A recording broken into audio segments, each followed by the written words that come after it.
여러분, 에베소서는 말씀드렸지만 옥중서신, 바울이 옥중에서, 감옥에서 쓴 편지입니다. 감옥에 갇혀서 바울이 늘 보게 되었던 그 장면, 모습은 로마의 군인들의 모습일 것입니다. 자기를 감시하고 보초를 쓰는 군인들의 모습을 매일 보았어요. 그러던 가운데 어느 날 바울이 말씀을 묵상하다가 로마 군인들의 그 모습을 보고 아마도 그 영감을 받은 것 같아요. 우리도 영적으로 저들과 같은 그리스도의 군사들인데, 그렇다면 우리들도 저 사람들이 저렇게 늘 무장하고 다니는 것처럼 영적으로 우리도 무장해야 하지 않겠는가, 이런 생각을 했을 겁니다. 그러면서 적용한 것이 오늘 말씀이죠. 진리의 허리띠를 띠고 의의 흉배에 붙이고 평안의 복음의 신발을 신고 구원의 투구를 쓰고 믿음의 방패를 갖고 성령의 검을 들어야겠다. 이 하나님의 전신갑주를 이야기합니다. 이 전신갑주 첫 번째 오늘 말씀인데, 첫째는 진리의 허리띠입니다. 진리의 허리띠. 로마인들은 기본적으로 튜닉이라는 그 헐렁한 옷을 입습니다. 소매가 짧고 이렇게 들쳐 입으면 무릎까지 정도 오는 그런 옷인데, 이것은 허리띠를 매지 않으면 그냥 너풀 그냥 흔들리고 벗겨지고 그렇게 됩니다. 그래서 튜닉을 입죠. 그리고 허리띠를 매죠. 로마 군인들은 그 위에 또 군복을 입어야 되기 때문에, 갑주를 입어야 되기 때문에 이 허리띠를 단단히 맵니다. 그리고 일반인들이 하는 허리띠와는 좀 다른 허리띠를 맸습니다. 그렇게 해야 이 옷이 흘러내리지 않고 전시 상황 속에서 아주 민첩하게 빠르게 움직일 수 있었기 때문입니다. 이 전시에는 정말 속도가 중요하잖아요. 빠르게 움직여야 되잖아요. 가만히 앉아 있을 수 없어요. 민첩하게 움직여야 하기 때문에 이 허리띠를 매라 하는 거예요. 이스라엘이 이제 출애굽할 때에, 이거 뭐 거의 전시 아닙니까? 이스라엘 온 백성들이 애굽을 빠져나와야 하는 거예요. 그럴 때의 마지막 그 하나님의 심판이 유월절, 장자의 죽음 심판인데, 그 유월절 저녁에 정말 시간이 아주 급하게 흘러가요. 하나님의 죽음의 사자가 이제 약속대로 쫙 애굽 땅을 훑고 지나갈 때 하나님께서 유월절 식사를 하는데 말씀하신 것이 있어요. 이스라엘 백성들에게 너희들 서서 허리띠를 동이고 유월절 식사를 해라. 허리띠를 묶고 단단히 매고 식사를 해라. 이렇게 말씀하셨어요. 허리띠를 매는 것이 중요합니다. 신속하게 움직여야 했기 때문에 이스라엘 백성들은 허리띠를 매고 그날 밤에 서서 식사를 했어요. 이 군인들의 허리띠, 오늘 바울이 보고 있는 이 허리띠는 좀 다르다고 말씀드렸어요. 일반 우리가 매는 허리띠와 다르게 좀 굵고 앞에 이렇게 앞덮개가 달려있죠. 여러분, 역도 선수들을 역사라고 하죠. 이 역사들이 메고 나오는 허리띠 아마 기억하실 거예요. 역도 그 경기를 보면 다들 이렇게 큰 허리띠를 딱 메고 나오잖아요. 왜 그럴까요? 뭐 쫄쫄이만 입어가지고 창피해서 허리띠를 매는 걸까요? 아니면 뭐 패션인가요? 이것도? 그런 거 아니잖아요. 허리띠를 매는 이유는 뭐 이렇게 힘쓰는 노동하시는 우리 분들은, 또 해보신 분들은 잘 아실 거예요. 이 허리띠를 맬 때 힘을 집중할 수 있죠. 허리 근육을 단단히 잡아주잖아요, 허리띠가. 그래서 중심을 잡게 하고 힘을 집중해서 낼 수 있도록 하는 것이 허리띠의 역할이었습니다. 그렇게 허리띠를 단단히 매는 거예요. 마찬가지로 이 역사들과 마찬가지로 여기 바울이 보고 있는 로마 군인도 그와 같은 이유로 그런 허리띠를 맨 거예요. 중심을 잘 잡고 이 전생 상황 속에서 중심을 잘 잡고 쓰러지지 않도록 집중해서 힘을 낼 수 있도록. 바울은요, 우리 그리스도인들이 늘 항시 이 마귀가 유혹하고 시험하고 하는데, 그런 마귀의 유혹과 시험 속에서 우리가 중심을 잘 잡고 쓰러지지 않을 수 있도록 허리에 띠를 해야 한다, 그렇게 말씀하고 있는 겁니다. 그리고 우리 삶에 그렇게 중심을 잘 잡아주는 것, 마귀의 유혹과 시험 속에서 중심을 잡게 하는 것이 무엇인가? 우리를 쓰러뜨리려고 하는 그 마귀의 시험 가운데 우리를 굳건하게 서게 하는 그것이 무엇인가? 그것이 바로 진리라고 하는 거예요. 진리. 그래서 진리의 허리띠를 매야 한다라고 했습니다. 이 중심이 가장 중요하게 첫 번째로 가장 먼저 허리띠를 해야 말씀하는 거예요. 바울은요, 아마도 이 이야기를 하면서 당시에 사람들에게 널리 알려졌던 그리스 신화, 이 로마 신화에 대한 생각을 염두에 두고 아마 이 이야기를 하지 않았을까 생각이 듭니다. 여러분, 그리스 로마 신화에 보면 저승으로 가는 길에는 5개의 강을 건너야 한다고 해요. 첫째는 고통의 강을 건너야 되고, 둘째는 통곡의 강을 건너고, 세 번째는 불의 강을 건너면서, 또 네 번째는 두려움의 강을 건넌다 그래요. 그리고 마지막으로 건너야 되는 강이 망각의 강이에요. 그것을 레떼라 그래요. 레떼의 강, 망각의 강. 이 망각의 강을 건너면 이제 저승으로 가는 거예요. 저승은 뭐예요? 마귀의 땅이죠. 신화에 그냥 저승이라고 표현되지만 마귀가 다스리는 그 땅이에요. 지옥입니다. 마귀는 영적 전쟁을 통해서 우리로 하여금 이 망각의 강을 건너게 하는 거예요. 자꾸만 잊어버리게 해요. 망각하게 만드는 그 마귀의 교활한 전략이에요. 우리도 모르게 이 망각의 강을 자꾸만 건너가게 되는 거예요. 뭘 망각하게 하느냐? 바로 앞서 말한 진리예요. 우리가 절대로 망각해서는 안 되는, 잊어버려서는 안 되는 이 진리를 자꾸만 잊어버리게 한다는 거죠. 마귀는 이 진리를 흔들어서 우리를 쓰러뜨리려고 해요. 이 진리만 빼앗을 수 있다면 우리는 저승으로 쉽게 이끌려 가기 때문이죠. 마귀의 계략을 바울은 너무나 잘 알고 있었습니다. 그래서 이 레떼가 아니라 보통 이 헬라어 라틴어에 아가 붙으면 반대의 그 개념이 돼요. 그래서 알레떼 이건 뭐예요? 망각의 반대니까 기억이라는 뜻 아니겠습니까? 기억한다라는 의미를 가져요. 그리고 뒤에 이아가 붙어서 알레테이아,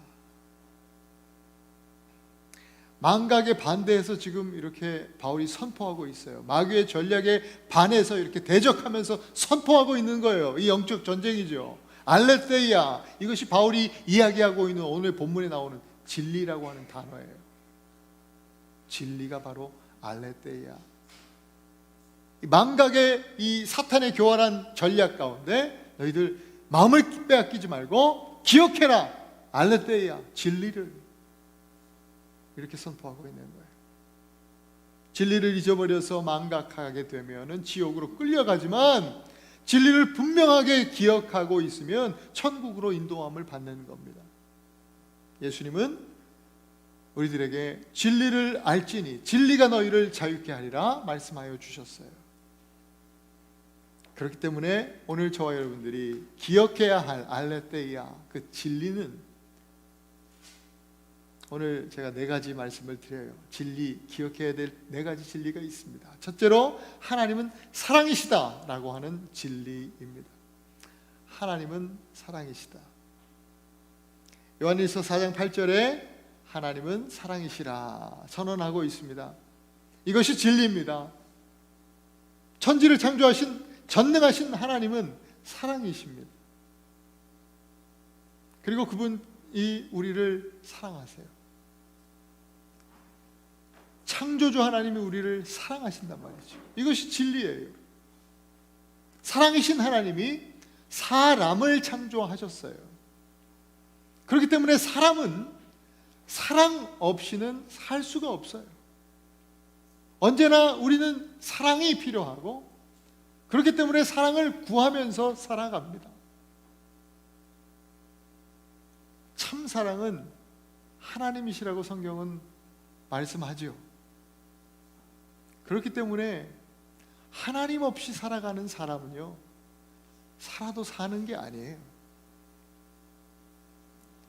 아무리 세상 속에서 사랑을 구하고 사랑을 하면서 산다고 해도 참 하나님이신 하나님으로 채워지지 않으면 우리의 마음을 다 채울 수 없죠.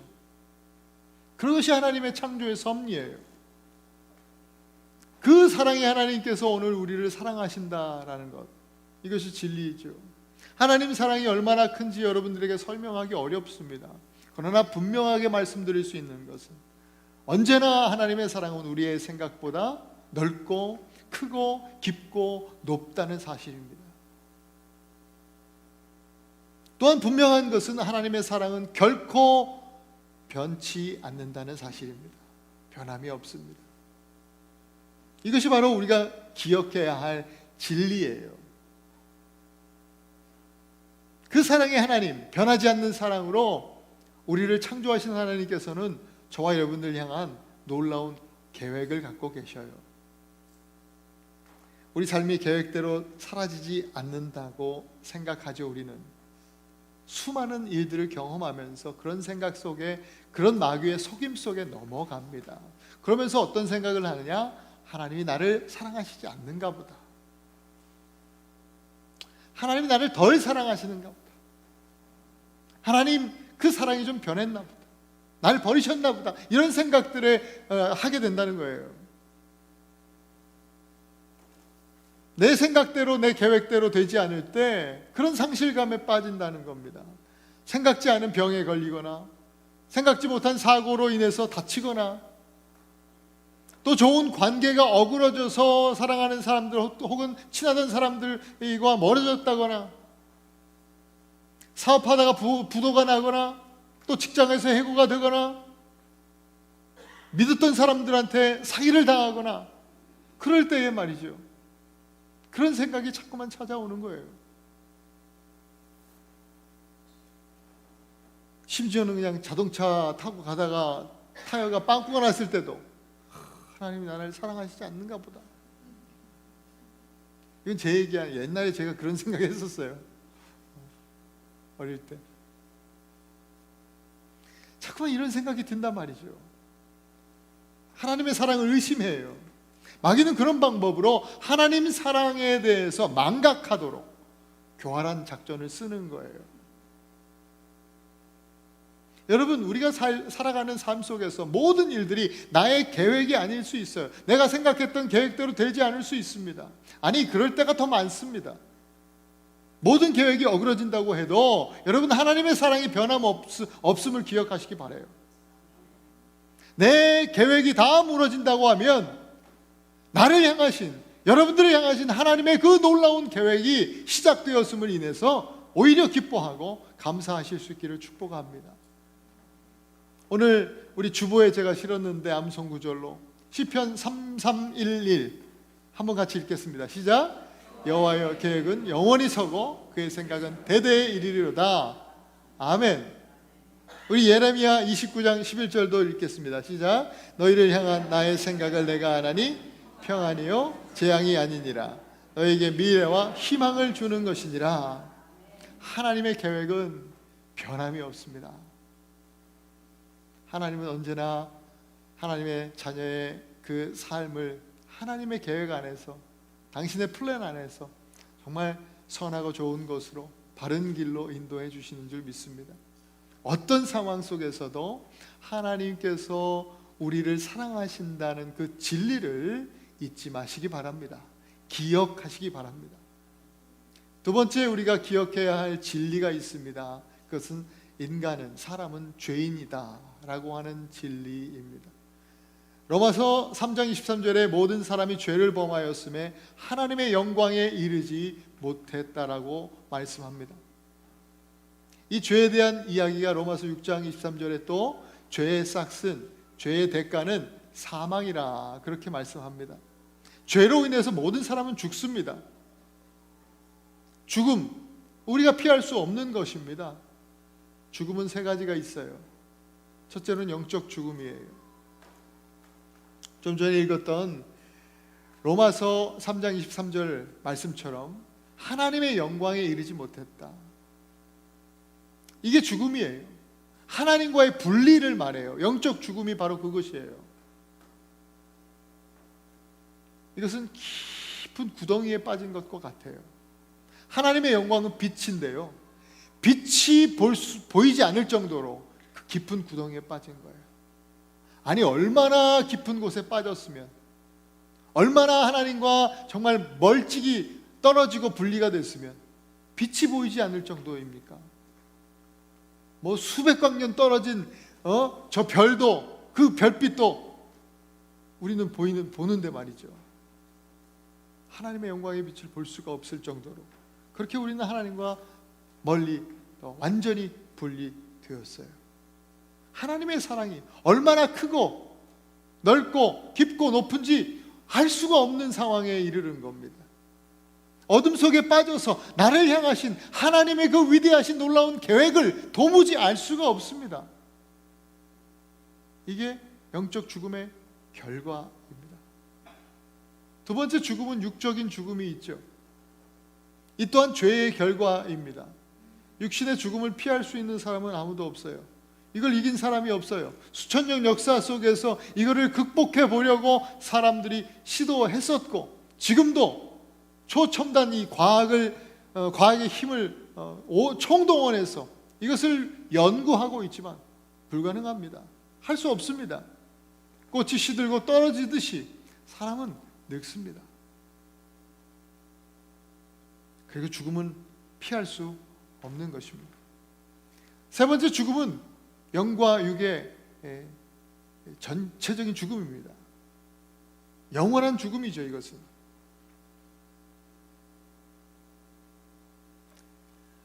좀 전에 말씀드린 그 그리스 신화의 이 5개의 강을 건너면 저승으로 간다고 했죠. 성경에는 그런 얘기는 없습니다. 그냥 신화에서 이야기하는 얘기예요.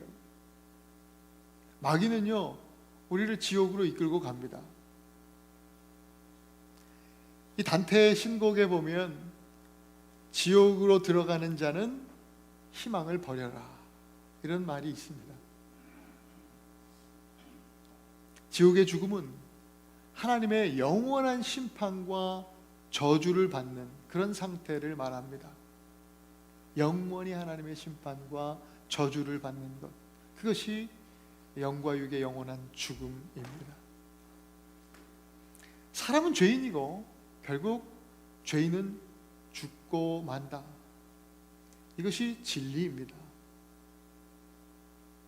근데 마귀는요, 이것을 망각하게 해요. 잊어버리게 합니다.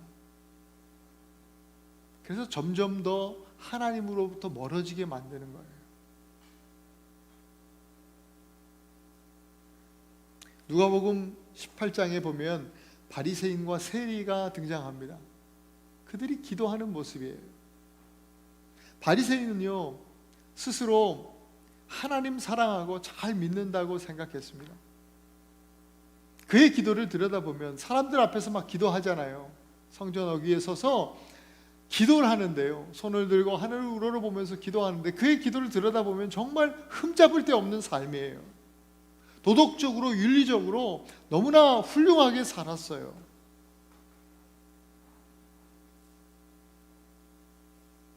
그리고 신앙적으로도, 신앙생활도 얼마나 열심히 했는지 몰라요.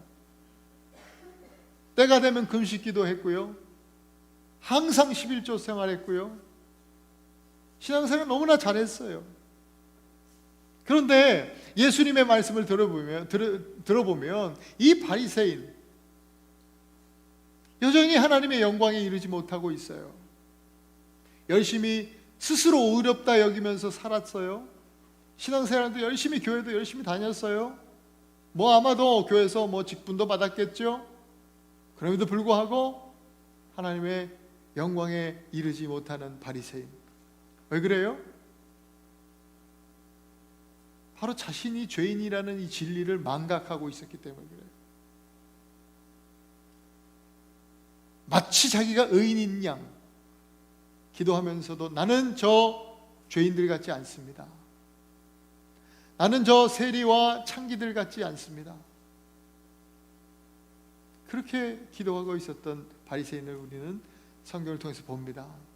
반면에 세리의 기도는 어떻습니까?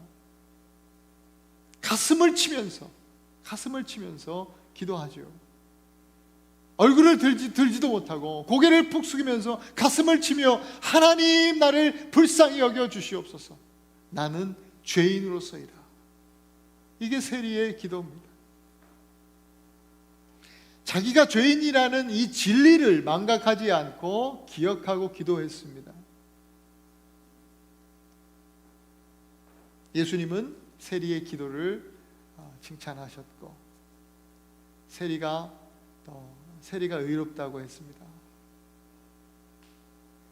세리가 구원받은 사람이라 했습니다.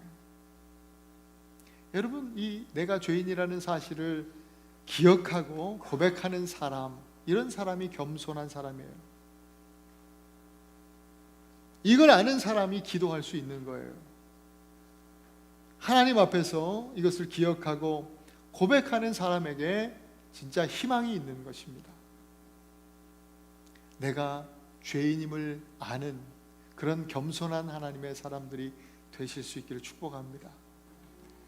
우리가 기억해야 할 세 번째 진리는 예수님만이 길이라는 진리입니다. 말씀드렸던 대로 죄인은 하나님과 분리가 되었습니다.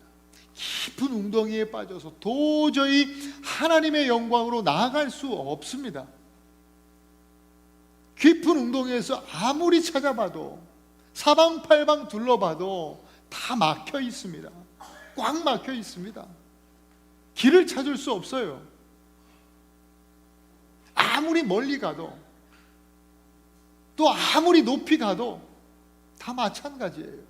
여전히 인간은 어둠 가운데 있습니다. 죄인인 인간은 다 마찬가지예요. 인간적으로 멀리 가고 높이 오른다 해도 거기도 어둠이에요. 높이 올랐다고 자랑할 게 뭐가 있겠습니까? 다 소망이 없는 것 똑같습니다. 하나님께 갈 수 없습니다. 희망이 없는 것이죠. 죄 가운데 어둠 속에서 태어난 인간이 그 인간 가운데 사람들 세상 이 역사 속에 무슨 소망이 있습니까? 오직 죄 가운데 태어난 그 인간 역사 속에서가 아니라 이 어둠 속에서 태어난 자들이 아니라 하늘에서 빛으로 오시는 분이어야만 하는 거예요. 거기에 희망이 있어요. 하나님밖에 없잖아요. 그래서 성자 하나님 예수님께서 이 땅에 빛으로 오신 거예요. 세상 가운데 빛으로 오신 거예요. 요한복음 1장 9절에 보니까 참 빛이 세상에 와서 사람에게 비추었다, 그렇게 말씀했습니다. 예수님께서요, 깊고 어두운 이 세상, 이 웅덩이 속에 친히 예수님이 내려오신 거예요. 세상의 다른 종교는 구도자가 이 어둠 속에서 자꾸만 이 빛으로 자기가 올라가려고 하는 그런 이 종교들이에요. 자기의 수행으로 신의 경지에 다다르는 거죠. 그러나 거기에는 구원이 없어요. 할 수 없거든요. 우리의 소망은 하나님이 오셔야만 하는 거예요. 빛이 오셔야만 하는 거죠. 예수님께서 친히 이 땅 가운데 어둠 가운데 오셨다 성경은 말씀합니다. 인간의 죄값을요 신이 지불하는 것은 공평하지가 않아요. 공정하지가 않아요. 인간의 죄인데요. 인간이 지불해야죠. 그렇기 때문에 하나님께서 신으로 오신 게 아니에요. 하나님께서 인간이 되셔서 이 땅에 오신 것이죠. 그것이 예수 그리스도, 인카네이션, 성육신이라고 하는 것이죠.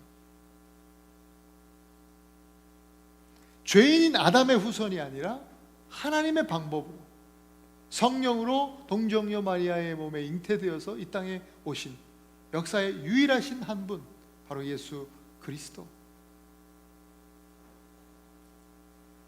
그렇게 예수님께서 이 땅에 오셔서 당신의 생명, 그 순결하고 거룩한 이 역사 속에 유일하신 당신의 생명을 내어주심으로 인해서 죄의 값을 지불해 주신 거예요. 죄의 값은 사망이다. 인간의 생명으로는 도저히 지불할 수 없는 그 죄의 값을 예수 그리스도 주님의 생명으로 지불해 주신 거예요. 로마서 5장 8절 말씀 우리 함께 같이 읽겠습니다. 로마서 5장 8절 시작. 우리가 아직 죄인 되었을 때에 그리스도께서 우리를 위하여 죽으심으로 하나님께서 우리에게 대한 자기의 사랑을 확증하셨느니라. 예수님만이 죄라고 하는 이 어둠, 그 깊은 구덩이에서 우리를 이끌어 주실 수, 꺼내 주실 수 있는 유일하신 길이십니다. 예수님께서 친히 말씀하셨죠. 요한복음 14장 6절이에요. 함께 한번 읽습니다. 시작. 예수께서 이르시되 내가 곧 길이요 진리요 생명이지 나로 말미암지 않고는 아버지께로 올 자가 없느니라. 여러분 계시록 3장 14절에 보면요, 이런 말씀이 있어요. 예수님이 아멘이시요 충성되고 참된 증인이시요 하나님의 창조의 근본이라 하셔요. 아멘이다. 아멘. 우리가 늘 하는 고백하는 아멘. 좀 아까도 누가 아멘 그러셨는데, 성경에 보면은 우리는 늘 말하지만, 교회는 열심히 수십 년 다니지만 안 가르쳐줘서 무슨 뜻인지도 모르고 하는 단어들이 너무 많죠. 아멘 무슨 뜻이에요? 물어보면 잘 모르시는 분들이 더 많을 것 같아요. 할렐루야 무슨 뜻인지 잘 몰라. 나중에 물어보세요. 그런 거 모르면. 아멘, 오늘 성경에 아멘 나왔으니까 아멘. 예수님이 아멘이시다 그러는 거예요. 이 아멘의 어원이 에메트거든요. 히브리어가. 이 에메트가 무슨 뜻이냐? 진리라는 뜻이에요. 아멘의 어원은 진리예요. 참이라는 거예요. 그렇습니다. 그것이 진리입니다. 참입니다. 그것이 아멘의 의미죠. 예수님이 아멘이시다 그러는 거예요. 곧 요한계시록의 말씀은 예수님이 진리다 이런 말씀이에요. 오직 그리스도만이 참된 진리가 되신다. 마귀는요 끊임없이 우리를 속여요. 여기도 길이 있고 저기도 길이 있다 해요. 뭐 종교 무슨 화합 통합 뭐 이런 얘기도 하면서 말이죠. 뭐 기독교만 무슨 구원받냐? 다 각자 믿는 신들 통해서, 각자 믿는 신앙생활을 통해서 다 구원받아. 결국 우리는 그 천국에서 만나는 거야. 아니에요. 마귀의 속임이지요. 여기도 저기도 길이 있는 것이 아니라 오직 유일한 길이 있는 것, 유일한 길만이 있는 것이에요. 예수 그리스도죠. 또 마귀는 세상에 혹할 만한 것들을 보이면서 이렇게 살면 된다. 세상에서 성공하고 이런 길로 가면 된다. 그 세상에 혹할 만한 것들, 예수님께도 그랬잖아요. 예수님 시험할 때도, 금식하신 예수님한테도 마귀는 그렇게 시험했어요. 혹할 만한 것들 보여주면서 그것을 꿈꾸게 하고 거기에 소망을 갖게 하는 거예요. 그것이 바로 마귀예요. 마귀의 그 망각 전략, 망각 프로젝트예요.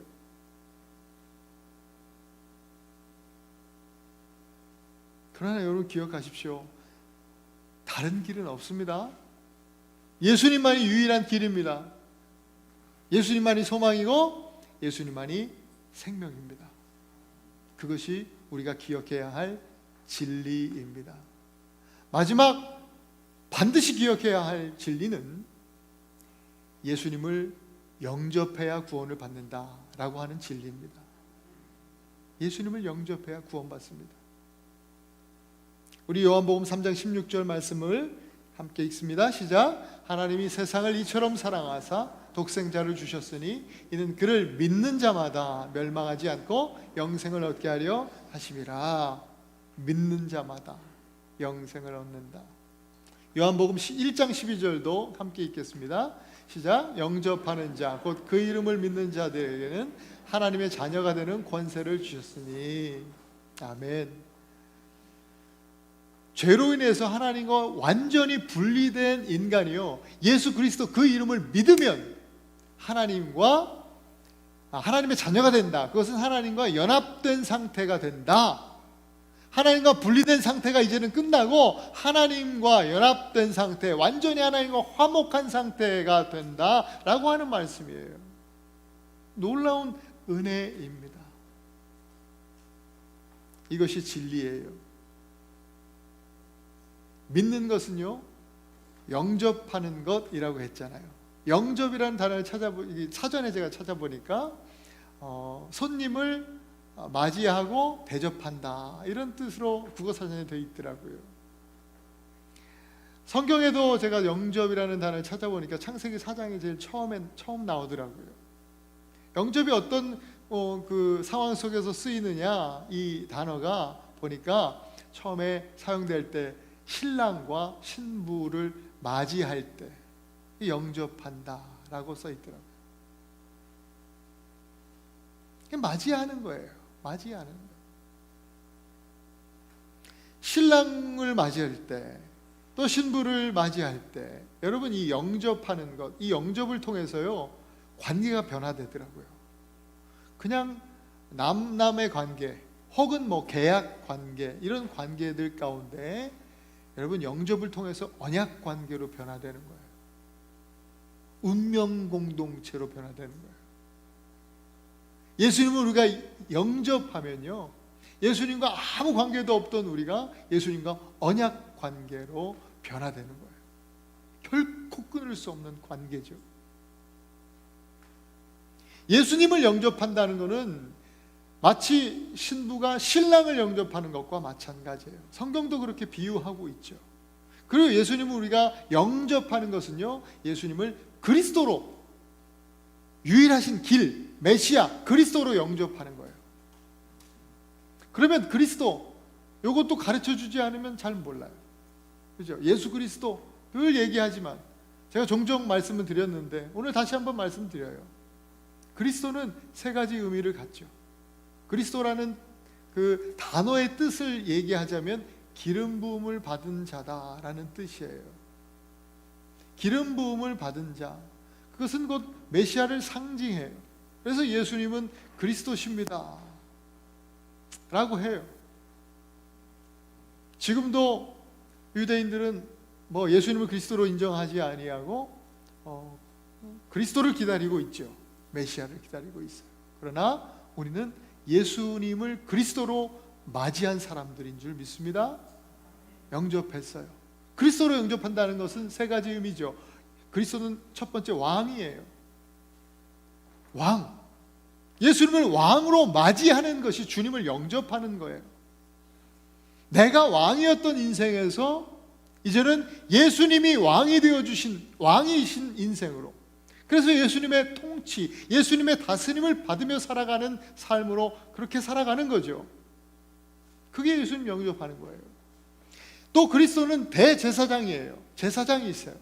여러분, 제사장이라는 단어의 뜻을 제가 또 설명해 드리면 다리를 놓는 사람이 제사장의 뜻이에요. 그 원어의 뜻. 다리를 놓는 사람. 그 뭐예요? 하나님과 우리가 분리되어 있었다고 말씀드렸잖아요. 하나님과 우리의 사이에 다리를 놓아주시는 중보자, 그게 제사장의 역할이에요.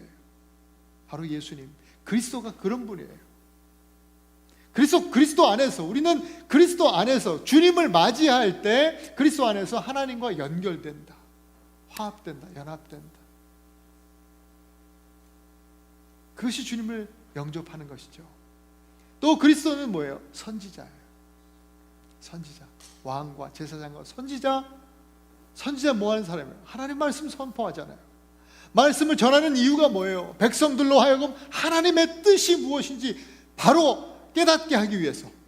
그리고 하나님의 뜻대로, 하나님의 뜻과 멀어진 삶을 살잖아요. 뜻과는 반대로 걸어가고 있는 백성들을 하나님의 뜻은 이거야 라고 하면서 말씀을 선포하고 하나님의 뜻으로 바른 길로 인도하기 위해서 선지자가 말씀을 선언하는 것 아닙니까? 선포하는 것 아닙니까? 하나님의 뜻에 합당한 삶을 살아가기 위해서 그 선지자의 말씀이 되어지는 것이죠. 우리가 그리스도를 맞이할 때 바로 하나님의 뜻에 합당한 바른 삶으로 인도함을 받기 위함이죠. 주님의 말씀으로 인도함을 받습니다. 그리고 고백하면서 나아가는 것, 그것이 바로 그리스도를 영접하는 거예요. 예수님을 영접하는 거예요. 예수님은 나의 그리스도십니다. 그리스도십니다. 고백하면서 주님을 맞이하는 것, 이것이 주님을 영접하는 것입니다. 여러분 잊지 마십시오. 특별한 사람만 영접할 수 있는 거 아닙니다.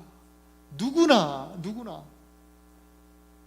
주의 이름을 부르면, 누구든지 주의 이름을 부르면 구원을 받으리라 하셨습니다. 예수님은요, 사람을 구분해서 부르시지 않습니다. 돈이 많다고, 또 잘생겼다고, 많이 배웠다고 먼저 부르시지 않습니다. 그 사람만 특별히 부르시지 않습니다. 누구나 모든 사람을 주님은 부르십니다. 우리는 믿음으로 주님을 맞이하면 돼요. 우리 요한계시록 3장 20절 이런 말씀을 예수님이 하셨어요. 예수님 말씀입니다. 시작. 볼지어다 내가 문 밖에 서서 두드리노니 누구든지 내 음성을 듣고 문을 열면 내가 그에게로 들어가 그로 더불어 먹고 그는 나로 더불어 먹으리라. 아멘. 이게 진리예요. 아멘이죠. 예수님의 약속이죠. 여러분 보십시오. 예수님의 약속 안에 누구든지라고 했잖아요. 누구든지 내 음성 듣고 문을 열면, 그렇게 말씀했어요. 여러분 예수님을 영접하지 못할 사람은 아무도 없어요. 안 하는 사람만 있을 뿐이지. 다 예수님 영접할 수 있어요. 아까 앞선 진리를 기억하고 하나님 사랑이시고 내가 죄인이라고 고백하면서 예수님만이 길이라고 또 그 진리를 기억하고 하나님 앞에 믿음으로 문 열고 나오면 다 영접할 수 있는 거예요. 누구나.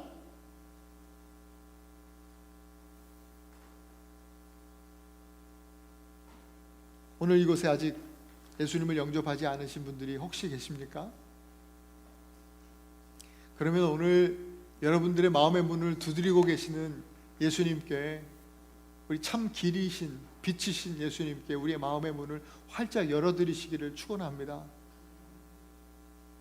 그리고 예수님을 왕으로, 또 제사장 중보자로, 또 나에게 말씀하시는, 나를 늘 바른 길로 주의 길 걷게 하시는 그 인도자로 맞이해 드리시기를 축복합니다. 예수님 영접하지 않으신 분 손 드세요. 그러면 이거 부담스러운데 말이죠. 우리 다 같이 한번 눈을 감아 보십시다. 그리고 저를 한번 따라서 잠시 기도했으면 좋겠습니다. 저를 따라서 하십시오. 예수님, 나의 죄를 용서해 주신 은혜에 감사합니다. 이 시간 나의 마음을 엽니다. 예수님을 영접합니다. 그리스도로 맞이합니다. 이제부터 왕이신 예수님 나를 다스려 주시고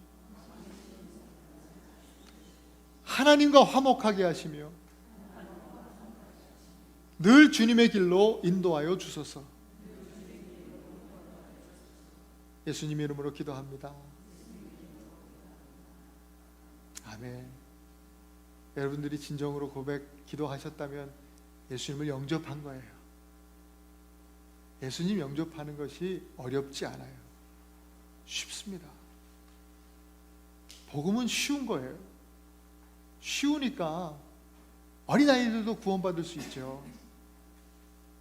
어려우면 공부를 많이 해야 구원받을 수 있잖아요.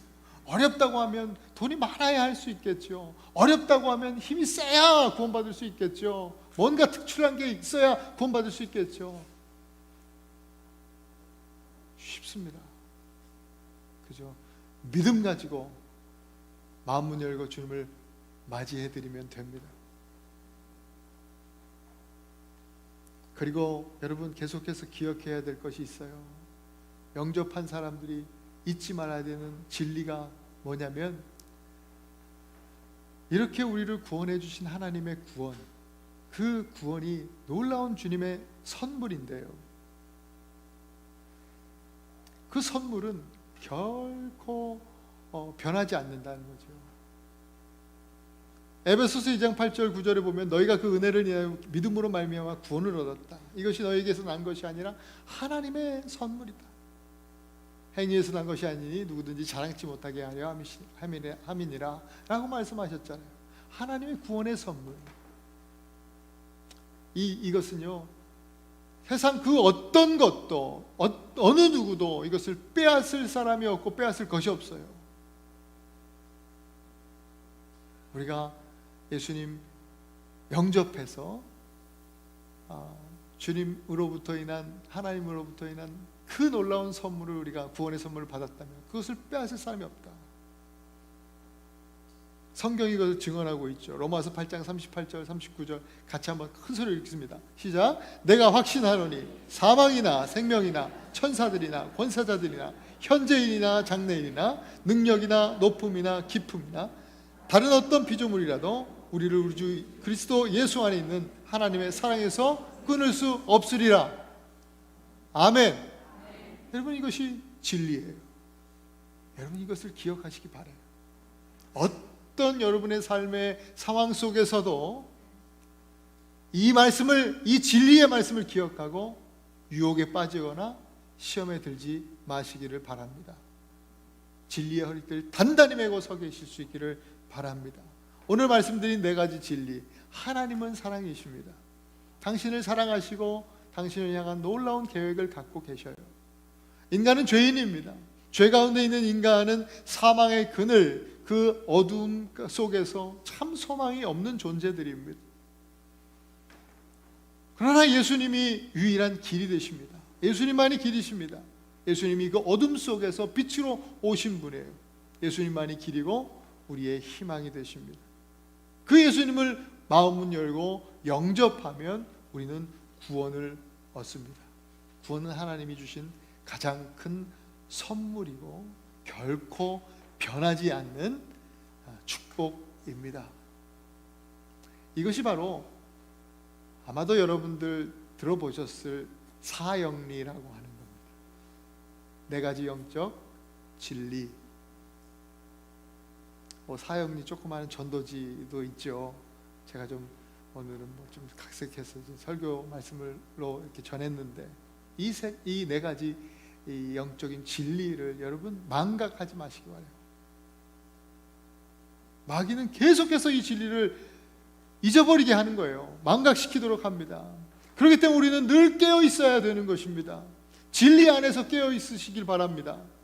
애나바하늘교회 우리 모든 가족들, 이 모두 진리 안에서 깨어 있고 이 진리를 기억하고 또 진리 안에 거하실 수 있길 바라요. 날마다 진리의 허리띠를 꽉 붙들어 매실 수 있기를 축복합니다. 이 진리는요, 치열한 이 영적 전쟁 속에서 우리를 자유케 하는 놀라운 능력이 될 것입니다. 이 한 주도 여러분 이 진리 안에서 자유하면서 승리하시는 모든 우리 한인교회 가족들이 되실 수 있기를 그리스도 이름으로 축원드립니다.